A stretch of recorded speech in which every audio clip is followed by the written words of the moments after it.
Hi guys, and welcome back to Reality with T. So I'm quickly just gonna do a review of Tamron Hall's interview of Tamar Braxton. This came on last week. So just to let you guys know, it's so much drama surrounding Tamar right now. I had to get back to. I was just like, the whole show that she did, we didn't even really hear her sing. And I loved her first album. I am her fan. I loved her show. So I went back and I said I never really listened too well to the second and third album. So I've been doing that for the last couple of days. And oh my God, the talent.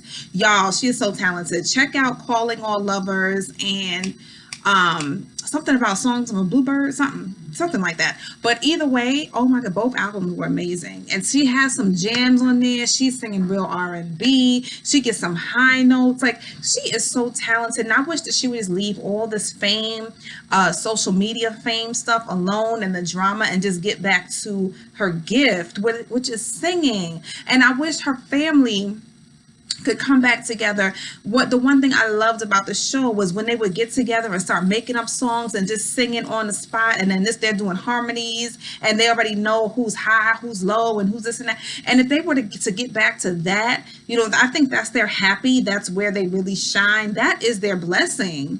You know what I mean? Just that the gift of song that their mother gave them. And I just wish that they could get back to that. But either way, I'm watching the video, right? And I did see a couple of reviews on it. I did see my boy Funky Dineva, who does a YouTube show. He did a review on it. I saw somebody else, and I forgot who. I think it was Bonzi Blue. Either way, Funky Dineva felt that she was very genuine. He thought that this is the Tamar that everybody needed to see. She's hurt. She's this and that. Bonzi Blue found it a little ingenuous. I thought the same thing. I didn't find that she was being genuine at all. She used the same little, I feel like whenever she wants our sympathy, she uses her whispery, quiet, shy girl voice. So she's so hurt, and now her voice is hoarse, and she used the same voice with Mona Scott. And when you are talking like that, it makes me not believe you. It feels like you're overacting. The acting is bad, and I just don't find it genuine. It didn't make me connect with her. I wanted her to come on here and be honest, and to I think her point of coming on here, she didn't even need to do it, was to say, I want to say my side, see where I'm coming from. And I didn't get that. Like, I didn't find substance in this interview the way I wanted to. So first, I'll just talk about the voice bothering me. Tamron, I don't know much about her, but I feel like she played into it. A lot of people said, oh, this is the Tamar we wanted to see. And I just feel like, do you know this girl? Or maybe I just have people in my life where I'm just kind of like, to me, she always plays the victim. And that gets under my skin, people like that. You need to take some accountability for your actions. Look at yourself sometime. We have seen her on TV, and she took a little bit of accountability. She said, I understand, how I was and what I did. I did some things that were not great. I'm not perfect, the whole thing. We have seen her be annoyingly nasty to people or her sister, I shouldn't say people, her family on TV, to be a spoiled brat, to be condescending to people, looking down on people. When she was on top and Vince had all this money and they lived in this big old mansion and the whole thing, and she looked down on everybody else, and she was in her marriage, she looked down on everybody else's marriage. Everything was, and maybe this was just for show, because for some reason I would say, well, she always has all of these friends around her. Everybody on The Real had nothing but nice things to say about her. When you chill with her, she's cool, she's this and that. She was hanging with Mary J. Blige at one point. She's hanging with all these people who I feel like are real, and for them to hang around somebody like that, they would need to be real. I wouldn't imagine that they would hang around her with all the theatrics that she goes through, and all her histrionic personality. I just wouldn't see her hanging with some of the folks that she hung with. So I'm thinking that she puts on for the show, but at the same time, that was never her, and that's not real. You know what I mean? And we are a part of it, because now she acts like this because we have rewarded this behavior. She got a show because of her behavior, because of her being so extra dramatic and just extra in general, and all of her flamboyancy. She was rewarded for that by getting her own reality show, by getting on The Real, by getting all these things, and having all the Tamartians follow her, a large gay population following, because they were into all of the cute, snappy stuff. But at the same time, then it became nasty and it became unappealing. and now she's stuck in that image because that's what she was rewarded for. And I think that's what she's talking about when she's saying, I couldn't be myself. I'm being punished for the person that I was. The network was saying, I have to do this. And this is what happens when you get into contracts. And at one point toward the end of the show, Tamron said, stay off social media, stay off TV, stay off reality show. And she was kind of like, well, I love TV in the sense, so, we don't know. She kind of didn't say, no, I'll be back. She wants the fame. She wants the attention. She needs it. I do believe when people say fame is a drug, I think she's stuck in that addiction right now. Even though it supposedly got her to her rock bottom, the worst point of her life, all of this stuff should be the worst point of her life. She doesn't see it that way because she's still out here. She's still talking about she has a podcast coming. Stay out. You supposedly just had a suicide attempt, right? I only say supposedly because we don't know. All we know from it is David's phone call, right? So... And okay, she said that. Well, but I'm not saying not to believe her. Okay, she said that this is what she did, right? But from that, wouldn't you think that you would at least need a few months to heal?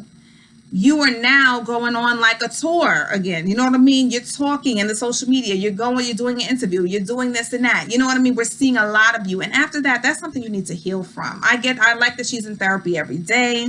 I know that she was in an inpatient treatment facility for a little while. I understand all that, but she's not healed yet. She's not there yet. Okay.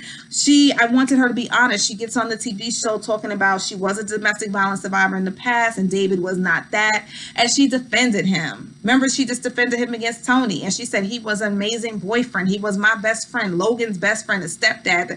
Hold up. He wasn't a stepdad. He was your boyfriend. Okay. That's number one. But she did all this defending, and literally within hours of that small clip of this being released, David already threw you under the bus. So it's like another guy I listened to, he's like, did David put a hex on you? Is there a spell on you? Like, you're over here defending him for the life of you. And, and savior complex, he saved my life. And remember her little, her IG quote, he's this man right here. He saved my life. He's everything no, God saved your life. Okay, stop giving him all this credit. Either way, as soon as the 10-second clip was let out, David went to TMC saying this was a lie. This was a lie. Some stuff about the course, the cameras, and this and that. I'm not even gonna get into all those details. You guys can watch it yourself. And my thing is, stop defending this man. This man, we saw him for what he was, a manipulator, a user, whatever it was. He has mind control over her, and that he was emotionally abusive. Even if he never got physical, he was definitely emotionally abusive, and we could see that. He was controlling. We could see that. Her family could see that. So if this is over and you have not talked to him since August 30th, as you said, why are you defending him like this? Girl, just stop. You're making a fool out of yourself. You defended him to the world. He was just a boyfriend. Let that man go. He does not have your best interest at heart. Remember, he knows you're a star, and he goes to get a restraining order showing up at Tony's house. He wants the fame too. Don't say anything about this man. Let him go. Go on to the next. Take some time for yourself, but then you move on to the next. He does not have your best interest at heart. Okay. And if he did, he would he don't even want to be with you. So let's move forward. She talked about her family. She talks about Ayanna. And it's interesting, Ayanna hasn't said anything about this yet. I imagine that Ayanna wasn't necessarily the culprit, but she says that somebody in her family disclosed to Ayanna that there was a sexual abuse that happened in the past to Tamar, and that was not disclosed publicly, and she felt blindsided when Ayanna brought that up in their TV show. Understandably, that's very upsetting. I don't know the specifics of if Ayanna was interviewing Tawanda, whoever, Tracy, whatever, and they said, is there anything in Tamar's past would have caused her to act this way? And then they said it unknowingly, or maybe they said it in hopes that it would help heal. I don't know. But for whatever that she's holding against that person, and she didn't disclose who, that they revealed this secret of hers, which I can understand would be devastating. And she says, since then, everybody's turned on her, the network, and it's getting a little darker because I'm using natural lighting right now, just letting you know. The network, all of her relationships changed after knowing that she had a sexual abuse. And I don't doubt it at all. You know what I mean? Her behavior it seems to me, that of somebody who might have had that situation happen to them in the past. I won't go too deep into that right now, but I don't doubt it, because just her need for attention, the loud, the defense mechanisms, the, putting up this whole facade, and we never seeing the real Tamar. I can see all of that relating to whatever might have happened to her past trauma. She discusses, the reason why I created the Braxton family values, and she made a specific enhancement to I created the Braxton family values was because I wanted to show a successful Black family and this and that. And I do remember, I think her and Vince were the producers on that show. It was probably her thought to do that. And she says, and I see that this happens all the time in reality. The whole point in the beginning, even with that like R&B diva show, the point was to show us doing well and singing and blah, blah, blah. It always turns nasty, because for reality TV, they want to make it entertaining. So they want to show the viewers what they think we want to see, which is a lot of ratchetness, a lot of fights, and they drum up a lot of drama. And I do see how it broke up their family, but they're still doing the show. So, is it maybe she learned? Does the family need to learn this? I think that reality might be good for people who don't have their actual real, family and relationships involved in it. Because we've seen reality TV break up so many marriages, so many relationships, so many families. It's just a nastiness to it. And I do believe her when she says that. At one point at the end, I said, Tamron told her, stay off of social media. Like, it's almost like you are feeding the beast, because when things die down, then you start with your social media posts. Why don't you just let things be? You have to be quiet. You know what I mean? Stay off of social media, stay off of TV. And at one point she says, I love TV, but I don't want to be a part of this or that. And, she's going to do things different moving forward, but she does feed the beast. You know what I mean? Everybody knows that they can poke Tamar and she's going to come back with the rah, rah, rah, whether she's right or wrong, doesn't care about how dramatic or off kilter it is going to stir up something. So you keep feeding into it. She cannot stop herself. She is a very reactive person. So I'm glad that Tamron brought that up to her. I do think Tamron could have held her. She did try to hold her accountable for certain things. She could have even held her more accountable. But I guess, Tamar is supposedly in such a fragile state that she doesn't want to poke the bear too much. But overall, it was an interview. She did disclose some things. I didn't find her to be the most authentic, but I could be wrong. That's just my opinion. Either way, let me know what you think. Write down in the comments. Like, comment, subscribe, share, do whatever you got to do, and I'll see you soon. Reality with T. Bye-bye.